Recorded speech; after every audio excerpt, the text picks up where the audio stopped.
تو یہ جو انصاف کا ادارہ ہے یہ اس چیز سے بالاتر ہے کہ کون کس کا عزیز ہے، کون کس کا رشتہ دار ہے، اور ہم ایکسپیکٹ کرتے ہیں کہ آئین و قانون کے اندر رہتے ہوئے ہمیں یہاں سے انصاف ملے گا۔ تمام باتیں تو راز صاحب نے کر دی ہیں، صرف 2-3 گزارشات ہیں۔ وہ یہ ہے کہ ہم تمام ایم پی ایز جو پنجاب اسمبلی کے ممبران ہیں، ہمارے بھی بنیادی حقوق ہیں۔ ہمارا حق ہے کہ ہمیں ہاؤس کے اندر جو ہے وہ پرفارم کرنے کی اجازت ملے۔ ہمارا حق ہے کہ ہم کسی بھی بات کے اوپر اعتراض کر سکے۔ ہمارا حق ہے کہ ہم حکومت کے جو غلط کام ہیں اس کی نشاندہی کر سکیں۔ لیکن افسوس کی بات یہ ہے کہ یہاں پر پنجاب اسمبلی کو کوئی ذاتی شاید جاگیر سمجھ لیا گیا ہے کہ جو 15 دنوں کے لیے اراکین کو ایکسپیل کرنے کا اختیار تمام اسمبلیوں میں موجود ہے، نیشنل اسمبلی میں موجود ہے، لیکن کبھی اس کا یہ استعمال نہیں ہوتا۔ جس دن ہم نے احتجاج کیا اسی دن احتجاج کے پی کے کی اسمبلی میں بھی ہوا، وہاں پر بھی یہ نہیں ہوا۔ لیکن یہ ایک اب طریقہ بنایا گیا ہے پنجاب اسمبلی کے اندر کہ جہاں پر اس قانون کا غلط استعمال اپنے سیاسی مقاصد کے لیے کیا جا رہا ہے کہ تمام ہر سیشن کے اندر 5، 10، 15 جتنے ایم پی ایز جو ہیں وہ ایکسپیل کیے جائیں تاکہ ہمارے نمبرز پورے نہ ہو سکے۔ میں آپ چیف جسٹس صاحب سے یہ گزارش کرنا چاہتی ہوں کہ جناب آپ ہمارے بھی چیف جسٹس ہیں، ہمارے حقوق جو ہے ان کو دیکھنا بھی آپ کی اتنی ہی ذمہ داری ہے۔ ہماری پٹیشنز کیوں پڑی رہتی ہیں، ہماری پٹیشنز جو ہیں وہ کیوں فکس نہیں ہوتی، اور اگر سپیکر جو ہے وہ رولز کو اپنے مقاصد کے لیے استعمال کر رہے ہیں، وہ سیاسی مقاصد کے لیے استعمال کر رہے ہیں، تو اس کو دیکھنا آپ کی ذمہ داری ہونی چاہیے۔ سپیکر اور وہ سپیکر جو سیکرٹ بیلٹ کی وائلیشن کر کے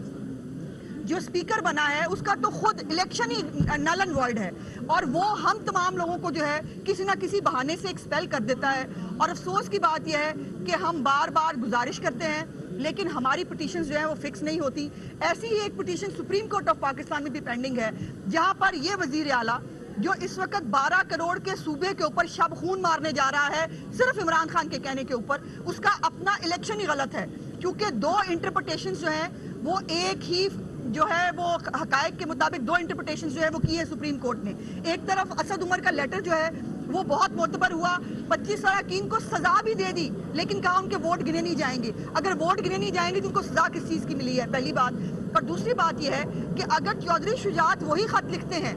تو اس خط کو ڈسٹ بن میں ڈال دیا جائے، اس طرح نہیں ہوتا، یہ موکری آف لا نہیں چلے گی۔ برائے مہربانی میری گزارش ہے، ہم اعلیٰ عدلیہ کا ہمیشہ احترام کرتے ہیں، ہمیشہ کرتے رہیں گے، لیکن ہمارے حقوق کو سننا جناب والا آپ کی ذمہ داری ہے، ہمارے حقوق کو جو ہے وہ اس کو نافذ کرنا آپ کی ذمہ داری ہے۔ اور اگر ایوانوں کے اندر جو ہے وہ غلط استعمال قانون کا کیا جا رہا ہے، اگر ایوانوں کے اندر سیاسی مقاصد کے لیے اور پھر 15 دن کی جو ہے پابندی ہے، اس کو خود فراڈیولنٹ طریقے سے، میں یہ کہنا چاہتی ہوں سپیکر پنجاب اسمبلی نے فراڈولنٹ طریقے سے 15 دن کی جو پابندی ہے اس کو 15 سٹنگز پہ لے گئے۔ رولز بڑے کلیئر ہے، 15 دن لکھے گئے ہیں، لیکن اس کو 15 سٹنگز بنا دیا گیا، اور وہ 15 سٹنگز میں بھی 2 مہینے بعد، 2.5 مہینے بعد، 3 مہینے بعد کب ختم ہوں گے۔ اس لیے ہم چیزوں سے پاکستان سے گزارش کرنے آئے ہیں کہ یہ اب ارجنٹ نوعیت کا معاملہ ہے۔ آپ نے پہلے ہماری پٹیشنز جو ہیں وہ سپیکر صاحب کی جو ہے وہ بھی 3 مہینے سے پڑی ہے، ہماری پٹیشن جو ہے وہ مہینے 1.5 مہینے سے پڑی ہے، لیکن اب ارجنسی کی بات ہے۔ اب یقیناً چیزوں سے پاکستان کو پتا ہے کہ 12 کروڑ کا صوبہ جو ہے اس کا مینڈیٹ ختم کرنے کی کوشش کی جا رہی ہے، جو پنجاب اسمبلی جو ہے اس کو ڈیزالو کرنے کی بات ہو رہی ہے، تو یہ ہمارا حق ہے کہ ہم اس پنجاب اسمبلی کو ڈیزالو ہونے سے روکیں، اور روکنے کے لیے ہمارا ہاؤس میں جانا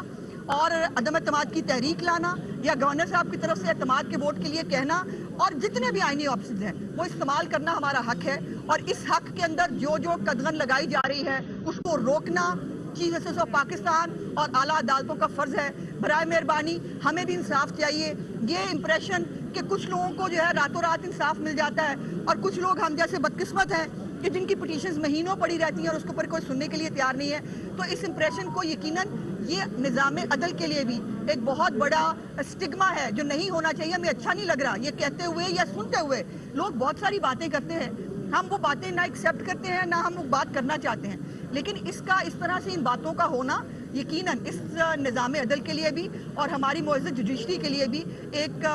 بری چیز ہے، برا شگون ہے، اس کو نہیں ہونا چاہیے۔